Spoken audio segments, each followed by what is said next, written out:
Welcome back to the Georgia Show. We're here with my good friend Bill Quinn, who's been putting together the show over the last few days. Bill, how you doing? I am well. Thank you for asking. It has been an interesting few days, as we expected it would be. Yeah. And we've got more from Trump. We've got more going on nationally. We have more going on here in Georgia. And we're going to try to clear up the decks for folks.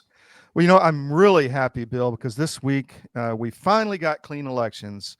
Dominion was sold, and it's all good, and we can all sleep good and feel good about 2026, right? But must I? Sorry. Okay.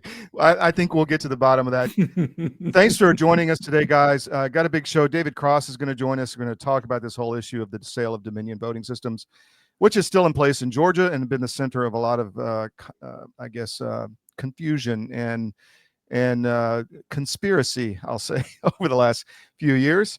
And we're brought to you by the Georgia Record, georgiarecord.com. Please sign up for our X, for our Rumble channel, CDM1 for YouTube. The show's loaded on there afterwards. And sign up for our no ad subscriptions. It's a way we get money to build the network and continue to grow. And if you haven't noticed, there's a lot of content coming out across the network, including on the Georgia Record. That will continue, and we really appreciate your viewership. Bill, what do we got today besides David?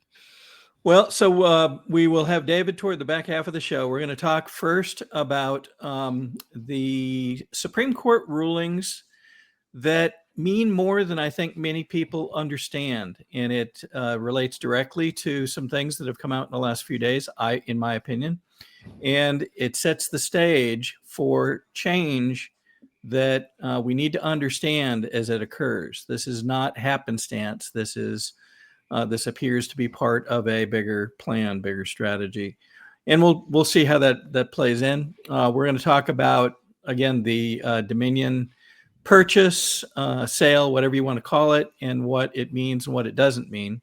And we'll give you some data from some very well-known names to back that up. And then lastly, we're going to talk about Antifa. And again, it's, you can see that we are trying to be sold a narrative around this, and we are going to break that narrative today. So that's what we're really good at here on the Georgia Show and at CDM, is bringing you the truth. Sometimes it may be uncomfortable, but we're pretty much borne out in the end, just about every single time. So let's get started, Bill. Okay, very good. So one of the things that some people have spotted and others are just catching up on are some Supreme Court rulings that back up Trump. And they back him up in the ability to remove certain people, especially commissioners of what are called independent agencies. Now, you'll recall that last year there was a finding with the Chevron case. We referred to that and reported on that in the past. And that case affirmed that agencies do not have the ability to make law. So in other words, up to now, for example, the EPA and CDC and others would issue edicts, and they'd treat them and actually kind of describe them as if they were new laws that they were putting in place. And unfortunately, people were fooled in some cases into treating them as law. They are not. And that's what the Supreme Court found last year in the Chevron case. Now comes the opportunity for Trump to make change in some of the agencies, especially by removing some of the commissioners. And the reason is, I believe that we're focusing on the commissioners early, is because in order to make change in these agencies, you have to make sure that they're not trying to undo your change. How do you do that? Well, you focus on the leadership. And so the Supreme Court earlier in the year found that Trump could fire certain commissioners, and they did it again. They reaffirmed that just in the last couple of weeks. Here's an earlier article from NBC News that talks about the Supreme Court allowing Trump to fire members of the Consumer Product Safety Commission. And they had brought suit to try to keep their jobs, and others had brought suit on their behalf.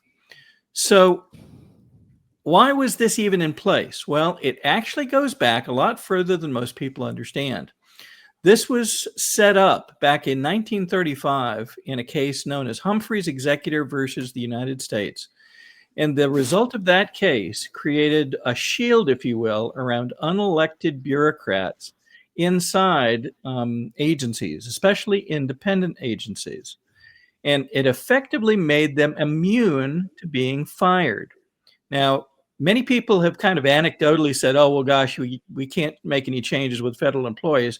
They can't be fired. I think that in many cases, this is what they were referring to, but they didn't really know the facts. This was based on a case that goes all the way back to 1935. What's this latest decision? Well, the latest decision confirms that Trump has full constitutional authority to remove such bureaucrats. Why is that important now? Well, keep in mind what we saw in this last week. Remember that interesting video with Russell Voigt, and the fact that he's the Reaper. Do you remember this? We played it, I believe, in our last show and maybe the show before that. And further in that video, it says he is going to tie your hands, and he's holding up a bag of money. What does that mean? Well, one of the ways that this could be interpreted is he's going to take away the power of these bureaucrats to allocate our money in ways that are not in keeping with the best interest of America and the best interest of Americans. So in order to do that, apparently one of the things that they believe they need to focus on are these independent agencies, and perhaps many of them. You may recall, too, that in months past, we've reported that there are, in fact, a lot more agencies than people understand. There's something like 400 and more underneath the federal umbrella, many, many more than most people understand. How many of these are affected? Quite a number of them, we think. And Mr. Vogt has been busily at work in the last few days and has already started undoing some of these. Now we have confirmation that the actual leadership of these can be undone as well. Isn't it interesting that General Flynn posted in on this? The United States Supreme Court reminded the nation that executive power belongs to the president alone. And then another poster posted this that General Flynn reposted.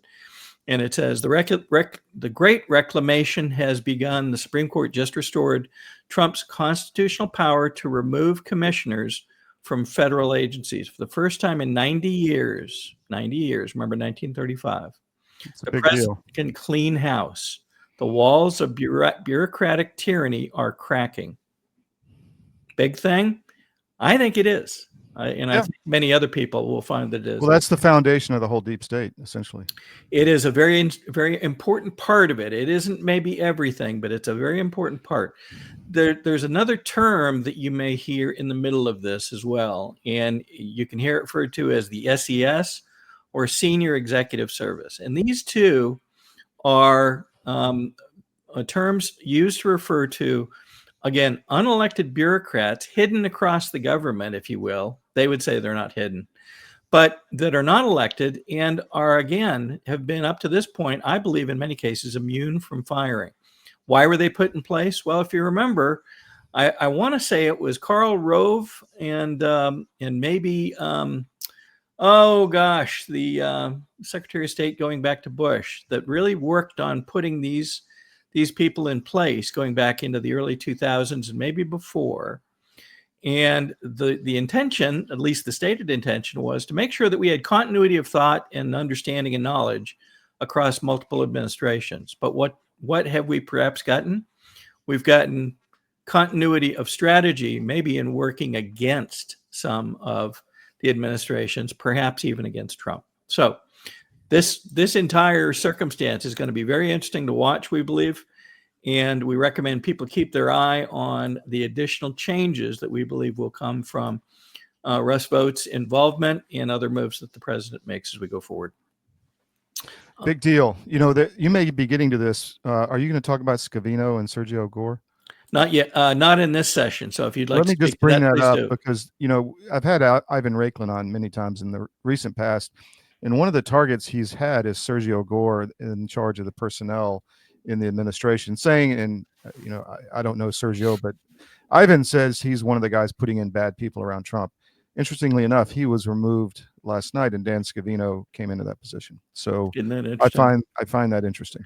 Keep in mind, Dan Scavino has enjoyed a relationship with Trump that goes back 40 or more years in multiple different settings. And I have spoken of Dan Scavino, Mr. Scavino, in the past as what I believe is one of Trump's most trusted confidants. So did we want to take a break quickly, or shall we press on? Yeah, sure. Let's just pay some bills here real quick. We are brought to you by several sponsors. I'm going to play an ad by the wellness company, and then we'll talk about it briefly.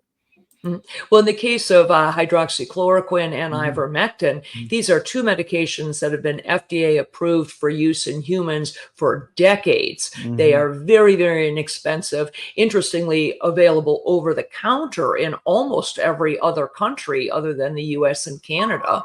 Yeah. You can just walk into a pharmacy and buy them like we buy Tylenol in much of the world because they're that safe. And we've known for decades that ivermectin has very strong antiviral properties. It has anti-inflammatory properties, and both Mhm. ivermectin and hydroxychloroquine are what we call zinc ionophores. They help to move zinc from the bloodstream into the cell, which is where it needs to be in order to fight off a virus. So lots of application for these, and we have every reason to believe that those drugs also will likely have some efficacy against H5N1 or a number of other respiratory viruses that we may meet down the road. So the wellness company, twc.health/CDM, promo code CDM, and you get 10% off the products. I would go there and spend some time on the site. And one of the products that they just released, which is literally flying off the shelves through us right now, is the ivermectin cream. Apparently, ivermectin has an ability to reduce the body's autoimmune response in your joints. And so this article, if you go to cdm.press or on the Georgia Record, it's there. And it talks about the inflammatory triad that hijacks your body's defenses, how you can get ivermectin. But I'm just telling you this because this is like flying off the shelves since they released this. So check it out. Go to twc.health/CDM. Use promo code CDM, you get 10% off, but check out the ivermectin and arthritis article. Thank you. Back to you, Bill. I'll just underscore that as well. The in other research that we're still in the middle of, we haven't done the reporting on it yet. Mhm. The ivermectin has apparent efficacy in a number of areas. We're not going to go into them today, but there are indications that for reasons that people don't really understand yet, it has efficacy against a number of conditions, a number of potential diseases. And we'll have more to say about ivermectin as we go forward, I believe. Excellent. All right. If you could take that banner down, that would be a help. Thank you. Okay. Our next subject is going to be the sale of Dominion voting systems. Now, we've done as much reporting as anybody, I think, on Dominion. It has become very clear to most election integrity advocates that the machines themselves, the existence of the machines within the processes of voting within America are the root of the problem. However, we just got through learning that Dominion Voting Systems has been acquired by another entity, essentially the founder of a company called Knowink. Now, Knowink is the company that makes the actual poll pads. So if you're familiar with, if you voted here in Georgia, when you go in, you show them ID, you fill out a little card, and you walk over to a person sitting at what looks like an iPad. They take your ID, they take your card, they check your status, and they return to you a plastic card that you can use in what are called the ballot marking devices. And so that pad that they use is called a poll pad, and they are made by a company called Knowink. And actually, Knowink makes them for many, many locations all across the country. I'm not sure if it's all, but it is a high percentage. Now, at first, when this was announced and they identified the person that bought Dominion as being Republican based, there was a flurry of posts on X and across social media. Oh my gosh, we've finally fixed the problem. We've got a Republican now that owns Dominion. The problem will be over. Well, many now have realized, no, it's not. The fundamental mechanics of the voting system haven't changed a bit. You'll recall that Tulsi Gabbard in weeks past has reported that they found holes in the system. They found the ability to hack the voting systems and have an effect on the outcome of elections. They have yet to report fully what their findings are, but she's referred to the fact that they've got people, the best of the best, I think she called them, looking into this and finding what it may all mean. You So know, I just jump in there. I read Sure. the I guess the description of that sale, and I found it very almost deceitful. He said something like, "We're going to focus on paper ballots, and we'll have the best election like electronic machinery ever." Mhm. I'm like, well, what does that mean? You're going to focus on paper ballots, but we're still going to have the machines? Is that what you're saying? Yep. So I found that not entirely Yep. upfront. And unfortunately, there were some election integrity advocates that are pretty well known that came out, and while they might not have said, "Oh gosh, this is the solution," they kind of said, "Well, let's wait and see how this plays out." Well, waiting and seeing is not an effective We don't answer have time in to my wait. mind. We That's don't have kind of time. that's kind of like, let's kick the can down the road, which we've Exactly. seen happen way too many times. So let's focus on a post by Kevin Moncla, a very well-known name here in Georgia and really across the country. And Kevin writes, considering that the owner of No Inc. purchased Dominion, I thought we should point out Georgia election officials continue to no inkly cute conceal that the poll pads are all connected to the internet. Like the Secretary of State's General Counsel, Charlene McGowan, in her false testimony under oath to the bar trial of 3 attorneys, perjury, multiple instances, material at a bar trial. Okay. So we thought we'd explore this just a bit more, but we want to put a hard stick in the ground that this is not the solution that people believe it may be. And many people are very quickly now figuring out, wait a second, what really changed? Did they close any of the loopholes that allowed the systems to be hacked, as Tulsi Gabbard had exposed? Have they changed any of the materials that we're actually using? And how many counties in Georgia use the no ink pads? Do we know? All of them. All of them. So here is testimony that Kevin is referring to. And the question posed was, were the poll pads for the November 2020 election connected to the internet in any way? And the answer, and this is during, this is in a legal transcript. The answer was no. Now, you may recall, Todd, and I recall that we were told by one of the very best in the country that, in fact, because these are poll pads and because they're based on an Apple iPad, they have, in fact, multiple mechanisms of communication. Some may have cellular. Most, if not all, have Wi-Fi. Some may have Bluetooth.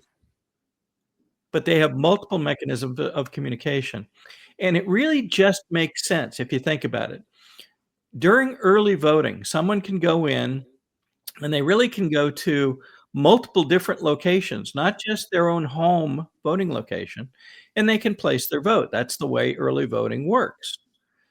How would the other precincts know to exclude this person in future days if they did not get an update, which could only happen electronically, that this person had already voted? Yep. Can't happen. They have to be communicating. The system has to communicate. And in fact, we're going to watch a video wherein folks from, and bear with me while I pull this up, wherein folks from one of the counties actually state on their television broadcast that no, it doesn't communicate. Let's watch this. In follow to that, There is absolutely no internet connectivity to scanners or BMDs. No, there is not. Is there internet connectivity to the poll pad? No, there is not.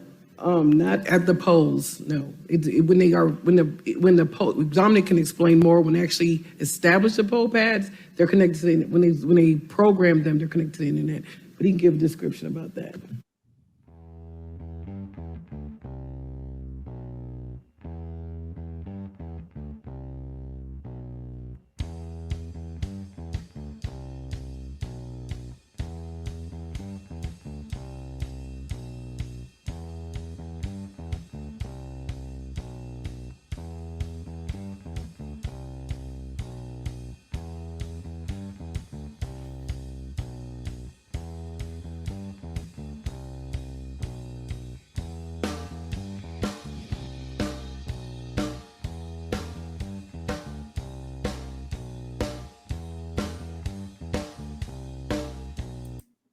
I just want to break in here and note they say, which is built into the Apple iPad. And then they go on to, again, underscore the capabilities. We want to give a big shout out to Kevin Monkla and his team, and the work that they've done to make this available so people can really understand what the capabilities are here. The PollPad's election software is web-based and requires connectivity. They have to be able to check voter status in real time to prevent voting at multiple locations. So, all right, there's much more to this. We would recommend that if you'd like to know more, please look up Kevin's, bear with me, let me get it back here so I can show it again to you. Kevin's post on X, and look that up and you'll be able to go through the entire video and the other information that he cites. And once again, just super work, just the latest of a number of things that Kevin Monkla, Joe Rossi, and many others have worked on to bring forward so that people can understand what's really going on here. So that's the most important thing to remember here. This is not the end of, the voting problems. And others are backing that up too. So let's go to this. This is David Clements. And he writes, No Ink, now Liberty Vote, was just as subversive in undermining elections as Dominion. This is not good news. Jessica Palema and my wife broke the story on how terrible this company is quite some time ago. Spread the word before this psyop to rebrand gains any traction. And then Emerald Robinson too comes out and has some very pointed feedback. We won't go through this exactly, but she too says this is not what they're claiming it is. There's tie-ins here. There are tie-ins with people that we know now to be very likely potentially on the nefarious side of the equation. And so we have to see this for what it really is, not what some would like us to believe it is. So, and there's an important, purpose for MAGA grassroots, free media, to bring these narratives out and to counter this false stuff. And this is the problem they have, is that we exist. So we have to continually be very vocal, whether it's the wars, whether it's this, whether, it's the vaccines, all of it, and continue to confront the warped narratives. Well, we call on the listeners to play their part too. One of those things is to expand what you're hearing. If you have friends that don't know these things, help them learn, please. You can take them through it. If you want to have them view what we put out, go ahead and find us on Rumble or find us on X and let them see and hear what we're bringing out. Refer them to those same posts and do your part to spread the word so that people have accurate information, not just the narrative that's trying to be dropped down on them. Okay. There's a lot of normies out there. I met with a very senior, well-known household name guy in the vaccine fight this week. And we were talking about elections and he said, well, they lost in the courts. And I said, no, they never lost on the merits. It was all on standing. And he was shocked. And this is 5 years later. Right. So they did a very good job. Yeah. If you recall, before we and others had the voice that we have now, they spread the word. Oh, they lost. They've lost 60 cases. There's no cases that have been taken forward. They didn't want to say, oh, and by the way, it's all on standing, and it may be by potentially a captured court system in some cases. So definitely. All right. Next story is actually in some ways quite similar once we get into this. You'll see this in just a moment. So we've talked extensively in the past about the notion of mockingbird media. Mockingbird media is a plan, a strategy, a tactic in trying to get the populace, the public, you, to believe certain things because you've heard them multiple times from multiple places. And the more you hear it from various locations, from various channels, from various reporters, you begin to believe it just because you've heard it multiple times. The same thing is going on now regarding Antifa. And we're going to play this Mockingbird media stuff first. Then we're going to show you the facts behind Antifa and other organizations. And I believe you'll get a much better understanding. This is very important because this is one of the key things that's being pushed right now. And I believe we'll need to understand as we go through the coming days and weeks. So let's see what they're trying to get us to believe. This is an entirely imaginary organization. There is not an Antifa. Like, I don't even know what Antifa is. There is no group. It's not even like far-right groups like the Proud Boys and Oath Keepers. Compared to right-wing extremists, Antifa-linked violence is rare and limited. It isn't an organization. It is a in many ways mythology. It's not like the Proud Boys or the Oath Keepers, sort of defined terrorist organizations with leadership that leads violence. It's not a highly organized movement. It's a moniker. It's not a unified group like the Proud Boys are. Things like Antifa are things that are thought up. It's all in this guise of going after Antifa, which is nothing. There's no organization called Antifa. Nobody's a member of Antifa because it doesn't exist. They are just declaring into existence something that doesn't exist. There is no Antifa organization. So maybe that's good for social media. But it really is non-existent. They exist on the internet in chat rooms and in 4chan and Discord and places like that where they run discussion boards, trade tactics, documents, things like that. But none of them are called Antifa. All of that is false. Mm-hmm. Every one of them. Now, we played in our last session, information regarding a briefing that Trump received in this past week. I want to play a little bit of each of these again because I want you to hear certain things one more time. This is important because not only is Antifa organized, it has been organized for a long time and has deep structural components in the monetary flow, in communications, in personnel. Let's hear.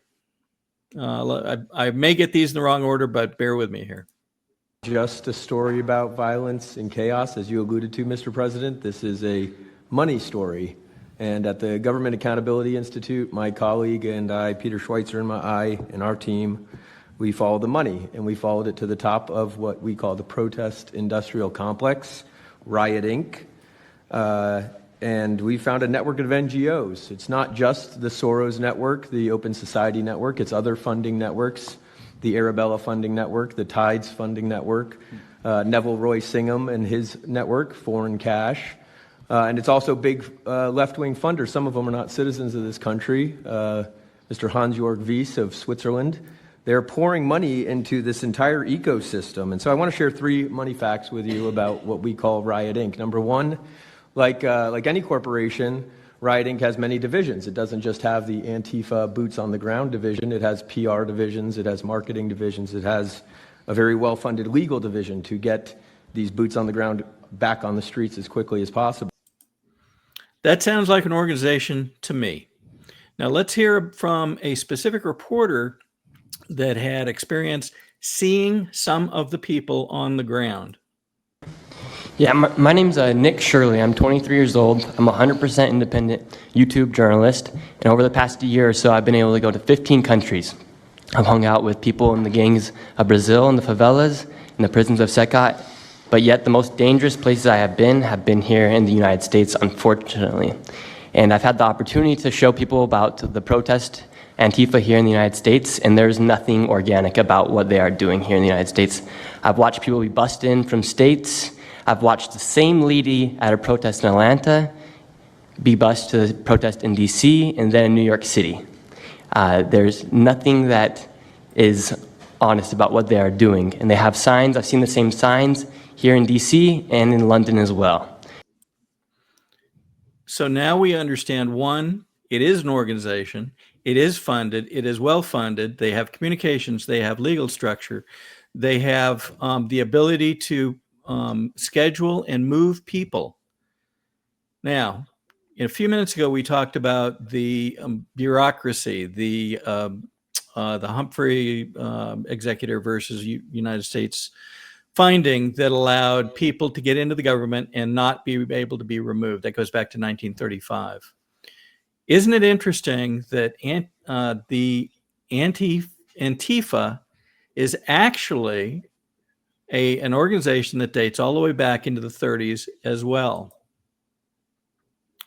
In 1933, Antifascist Action was the paramilitary wing of the Communist Party of Germany.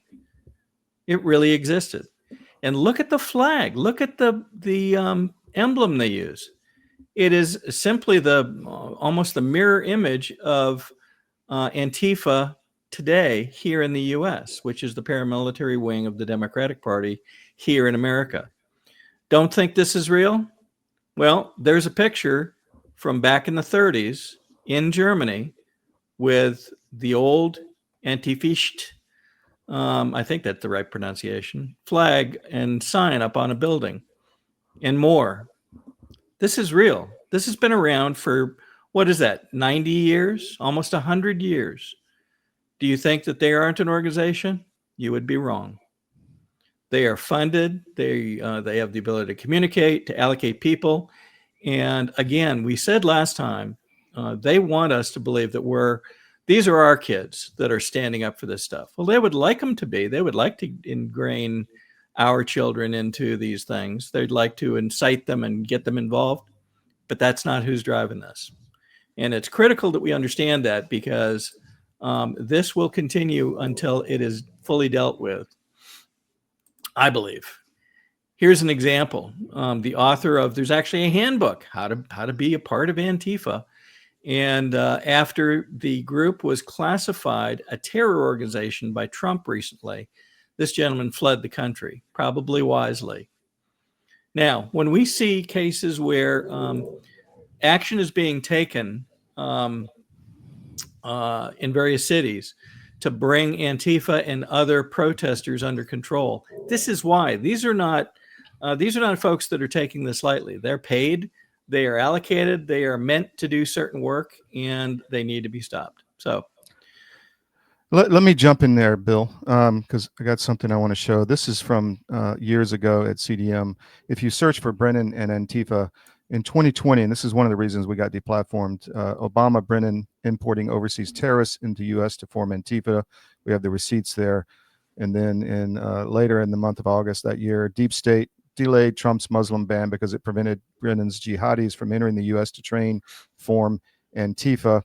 And then if you look at this one from, this has been reposted, German Antifa coordinator denies coordinating Antifa in the U.S., then reporter shows proof. So if you search for Antifa in Germany on cdm.press, we had this years ago. So it's fascinating, how early we've been, Bill, but back to you.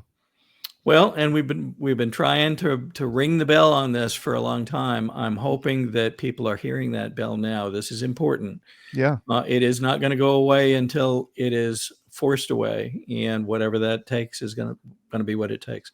So, shall we take one more quick break, and then we will welcome in our guest? Yeah, let's do that. So, one of our sponsors is Nucleo Boost with John B. Wells and his team. I'm going to play this ad, and then we'll talk about it. Wrong one. Let me hold on. 1 second. Actually, I'll just play My Pillow. I'll get Nucleo Boost next time. The wait is finally over. My Towels are back in stock, but not for long. Get a 6-piece My Towel set, regular $69.98, now only $39.98. Towels that actually work. What a concept. And that's not all. Check out our MyPillow bed sheets, only $29.88. Any color, any style, any size, even kings. Regular $119.98, now only $29.88. And how about our limited edition premium My Pillows, made with Giza cotton and a designer gusset, made exclusively for you to thank you for all your support. Queens $17.98, Kings only $19.98. So go to mypillow.com or call the number on your screen. Use your promo code to get My Towels for $39.98, My Pillow bed sheets only $29.88, and our limited edition My Pillow Queens $17.98 and Kings only $19.98. Quantities won't last long, so order now. Go to mypillow.com, use promo code CDM. We've talked about it a lot, and we've seen some sales come through, but this is where you can get your Christmas gifts. Get them now before he sells out. I love the mattress topper. I travel a lot. I come back to that bad boy, and it's just like, whew, the sleep is amazing. So use promo code CDM at mypillow.com. You'll get the best discounts. But he's got 600 products. Before you go buy something at Bed Bath & Beyond or whatever, check Mike and support free media at the same time. Back to you. All right. The last, especially the end of this week, saw some extraordinary financial developments, and we thought this was a very good time to bring in David Cross and get his read on what he is seeing. So, Mr. Cross, thank you so much for making time to join us today. My pleasure, guys. Welcome to the Pink Palace, as they call it. Wow. Wow. And your sound is great today, too. Wonderful. We're pleased to have you. I don't know where to start, so I'm going to let you figure out how to take us through what you've seen in these last couple of days or few days. My pleasure. If you would, Bill, bring up the slides. I'm at a very heavily regulated business, and so the first thing we have is the disclaimers. Nothing that I'm going to talk about today is advice for your particular situation. If you need advice, reach out to your financial advisor or reach out to us. But we're gonna hop right into this. Go to the next slide here, and you know what? We have had some unprecedented moves in the stock market this year. Back in late March and early and part of April, we came down 20% when President Trump said, "Hey, this whole tariff thing, we're going to take it to the mat." And the stock market said, "Oh my gosh, I can't stand this." It dropped 20%, and then he later, came out and he didn't quite say "just kidding." But it might as well have been the same, because the stock market shot straight up as if it had never been said. And we literally had the fastest 20% recovery in the history of the stock market. So we got some interesting things going on. But what happened this past Friday is we had the worst single day percentage drop since April of this year.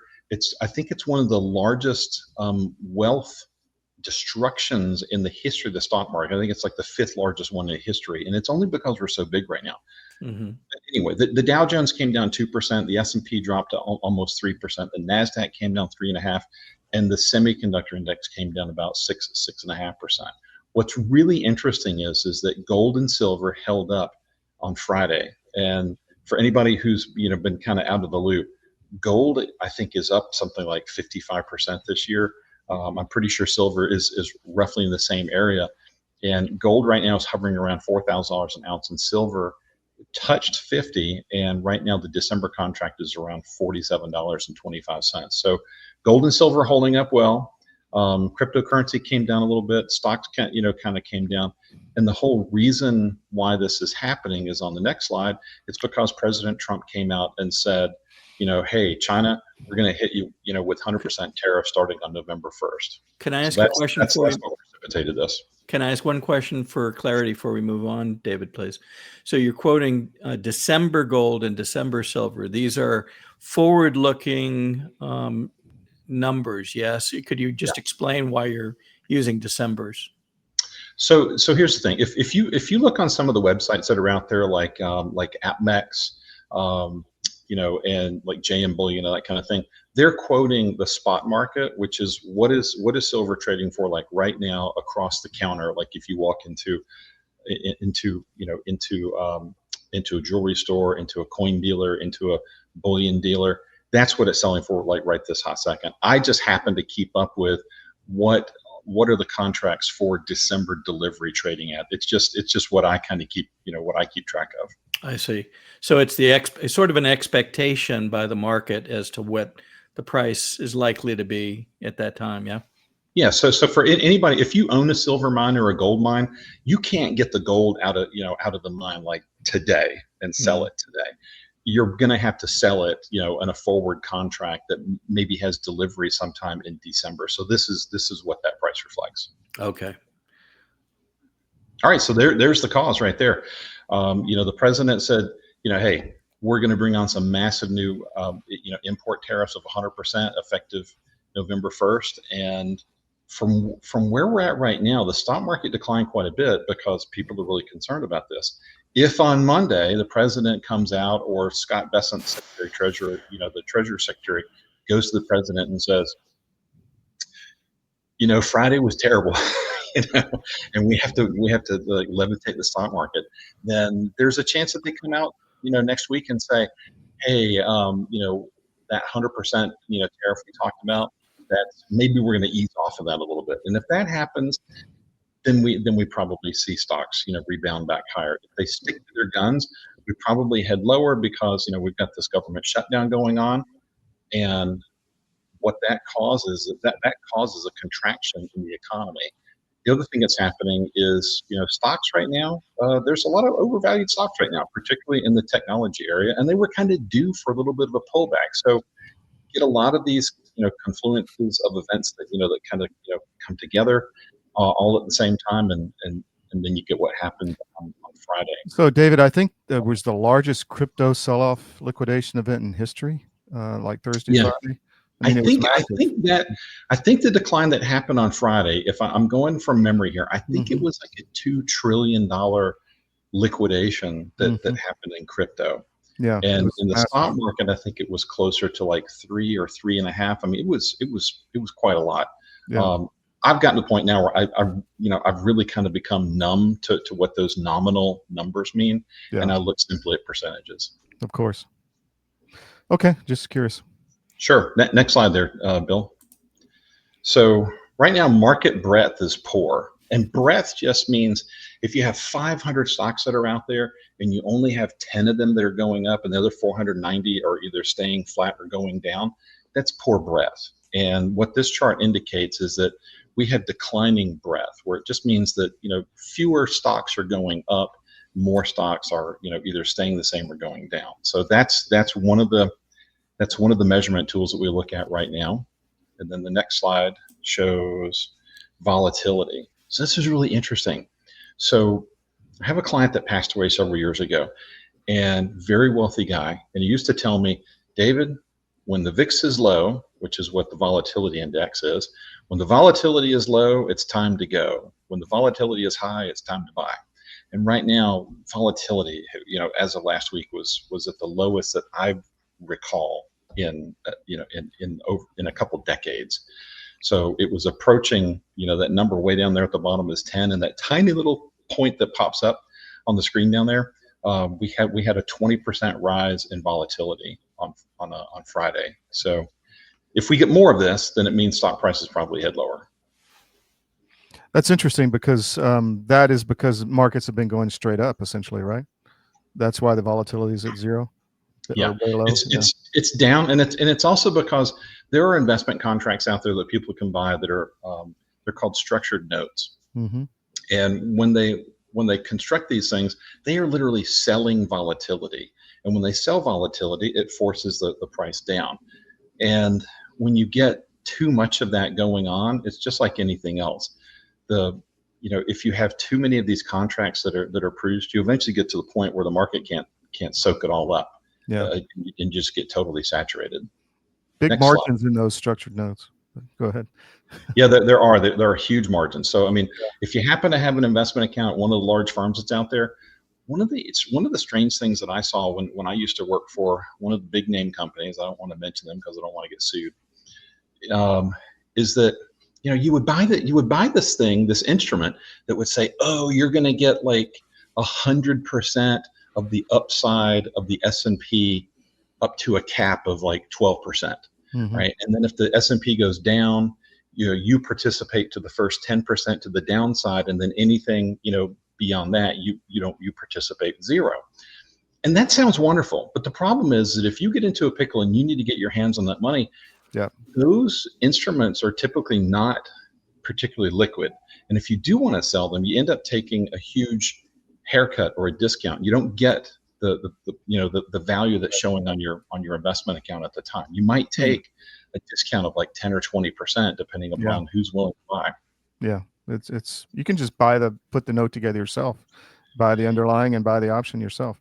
You can, but there's people like you and me that understand those kinds of things. But the average person that's out there, they're literally just following the advice of their financial advisor. And here's the thing: most financial advisors, I think, are good people. The issue is that there's not a lot of them that spend a huge amount of time trying to understand how the mechanics of the engine work. Mm-hmm. And they may not have the tools to exercise the engine. Yeah. So correct. All right. So the S&P is still near all-time highs. We're still within 3% of the all-time high. I wish I could zoom in on that far side. Maybe Bill can. I don't know. But anyway, I can't do it on the fly, David. I'm sorry. I can for our recording. I can put it in later if you want to refer to it, and I will modify it and put in an extra slide that people can see. That's okay. The concept with this slide is that you see the stock market. The S&P is moving up, and I have some short-term oscillators on the top, which are in red.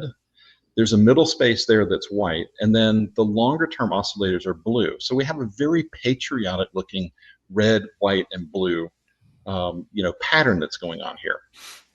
What we don't want to see is the opposite of that, which is blue, white, and red. If blue, white, and red is happening, it means that the stock market's headed down. You're probably in a protracted downtrend, and the precursor to that is what we saw on Friday, where the gray line that's on there represents the current price, and it's diving into the blue area. So this is just a tool that that we found useful over time to understand kind of like what's happening with the pulse of the market.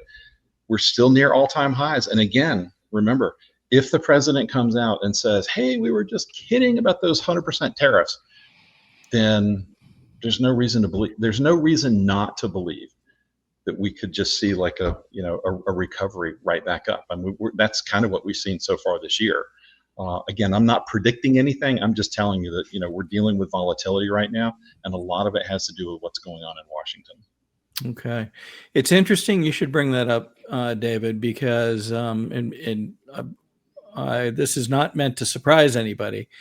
And it may not be exactly what you're referring to, but the president within the last couple hours did issue something that may have perhaps a little bearing on some of this. Let's take a look. So he brought out this at 12:43 p.m. today. Don't worry about China. It will all be fine. Highly respected President Xi just had a bad moment. He doesn't want depression for his country, and neither do I. The USA wants to help China, not hurt it. President DJT. So that doesn't exactly say we're backing off the tariffs, and it doesn't exactly have any implication for any movement, but perhaps we could characterize this as somewhat supportive, perhaps. I don't know. What do you think, given what you had mentioned earlier? This is the equivalent of just kidding. This is, to me, this is kind of, now I wouldn't be surprised if we levitate, on Monday. Crypto's already up like 3%. I was just looking. So yeah. I mean, so the president's got quite a few friends, that have made a lot of money on Wall Street. And so you just never know. I mean, maybe he gets a knock on the door, gets a telephone call. I think that's exactly what's happening. I think he's very responsive to criticism and input from the right people. And obviously that happened. So I just want him to get the same input on the war, but I'll so one of the things I really want to check into is I believe we're at a point right now. I'm going to have to double check the statistics, but I believe 22 of the 50 states in the United States of America right now are in recession. If that's the case, that's not a good situation. Mm-hmm. You had one more chart, by the way, to bring up that I jumped over. Let me. This is just dollars. So far this year, the dollar is down about 10%, roughly from its high point up there. That's good if you're a small manufacturer here in the U.S. Like if you're a Georgia business and you sell things overseas, well, now your stuff is 10% cheaper to people that are buying it in Europe. So if a European buyer is looking at your product versus a Chinese product and they're in the same ballpark, they're probably going to choose the U.S. made product because we have higher quality standards and better materials. That's for sure. That's a lot better quality. Yeah. All right, here's where the sentiment is right now. So sentiment is declining rapidly. This is the CNN, fear and greed index, and I know we all hate CNN, but this particular tool is pretty good. Right now, it's flashing caution. And we went from just barely above greed about 2 weeks ago to where we are right now at the low end of fear and maybe going into extreme fear. So right now, the market's just kind of walking on eggshells. And it means that we should have caution. You need to have caution when things are experiencing extreme greed. And you also need to have caution when we're at this fear level, because you could see fear develop into panic. And if panic happens, then we could potentially, flush lower. All the more reason we needed you on today, David. Thank you. Listen, I'm happy to help. If anybody out there needs a second opinion on your situation, reach out and call me. Or if you haven't looked at your investment statements in a little while, call your own advisor and find out what's going on. So, David, we're in a situation where I think a lot of people have made a lot of money. And I found that's when you really need advice versus when you're, when it's easy to, like, when the market's got killed and you're going to buy. But right now, there's a lot of risk. And that's when the advisors make their money. So talk about how you would walk through that with somebody, please. Yeah. So for us, everything begins with understanding where you are now, where you need to be in the future. And our job is to kind of plot the course, using a financial planning model to help make sure that you can, retire. You can hopefully meet your objectives without running out of money before you run out of life, because that would be really terrible. So our job is to help you figure that out. So we're going to look at your investment, your investment portfolio, your overall plan, and figure out, are you on track to get there? And then the next thing we do is we're trying to plot the course to get there with as little volatility as possible. Well, you learn on Wall Street that the first thing to do in making money is not to lose any. And so you may have people that have made a lot of money look good. And I would like to say to our audience, now's the time to give David a call to make sure you meet your goals, but reduce your risk. I mean, that's really important in my opinion. Absolutely. We're happy to help anybody that's out there. We are proud patriots, and we love working with folks that share conservative viewpoint. And we've had a lot of really good feedback on David for our audience. So we highly recommend. So thank you for coming on, David. Thank you. Appreciate it, guys. All right. Any other thoughts as we go forward? We're in the October time frame, and I know that some people begin to have certain things that they begin to look at, and I don't want to delve into something that's not appropriate to talk about, but are there things that, again, might cause people to say, maybe it is a good time to, do a little bit more research as to my position and so forth in terms of getting set up for the end of the year? Yeah, so I mean, we actually begin doing a lot of tax planning right now, and we like to harvest any kind of losses that we might have to offset gains. We've been very blessed by having pretty sizable gains, and we don't have a lot of losses to offset it. So that's a tough situation to be in, where if you're concerned the market's going to come down, then you end up having to sell some things that have got some capital gains to them. But sometimes, particularly with some of our clients that are charitably inclined, we might suggest that you make some donations of highly appreciated securities to your favorite charities, and that makes it so you don't have to pay the capital gains, or you don't have to sell something, pay the capital gains, pay the taxes, and it's a more efficient way to handle things. So we try to be as tax sensitive as possible with our investment management. Oh, that's great. That's great. All right. Any last messages or thoughts, David? Oh, no, the only last message I got is that Dennis Futch is apparently calling for my expulsion from the Georgia Republican Party, because I apparently led, a band of, pitchfork wielding, torch bearing people that said, hey, I want my money back from that convention. That was not really a convention. It was political theater. And so they're seeking my removal and expulsion for life. I didn't realize I was I didn't realize I was on these people's minds that much. So it's interesting what's going on there. I apparently live inside their heads. Rent free, probably as well. Rent free. Rent free. All right. Well, we'll keep an ear to the ground for that, and hopefully that will be seen as what it is, which is nothing more than more theater. All right, David. Thank you again for being with us. Take care. My pleasure, guys. Thank you. Bye. Oh my goodness, the drama continues, does it not? Yeah, that's it's a shame, and you still have those people in positions of power that ran a Ponzi scheme. It's amazing. Yeah, amazing. All right, well, that is about it that I have for today. Were there other things that you wanted to cover?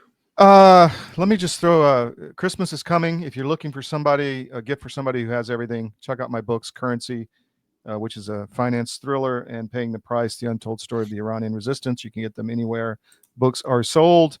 And thank you for joining us today. We appreciate it. Okay.